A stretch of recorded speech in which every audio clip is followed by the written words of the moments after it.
कोटड़ीअ मां बासित मल्हा जी रिपोर्ट मूजिब Kotri side municipal बुल्हाड़ी में पीअण जे पाणी जे एतरादु खोड़ ख़िलाफ़ एसटीपी पारां पहिरीं ऐं 2 जुलाई ते डीसी जामशोर ऑफिस गेट अॻियां एहतिजाजी कैंप क़ाइमु करण जो ऐलान कयो वियो आहे।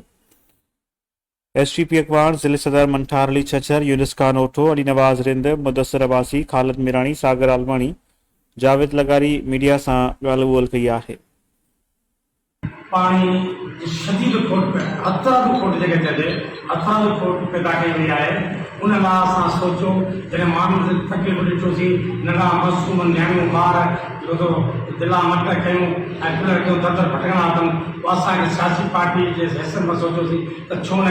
करप्ट माण्हुनि जो घेराव कजे ऐं जिदोजहद कजे। त म्यूनिसिपल बुल्हाड़ी हिकु करप्ट माण्हुनि जे हवाले कई वई आहे। साल थियो ईंदे उन साल जे अंदरि का अहिड़ी कागज़ी उन्होंने कोर्ट किया जैमें आवाम लोग पानी ॾिसी सघनि, तो सफ़ाई कराई हुजे, उन्होंने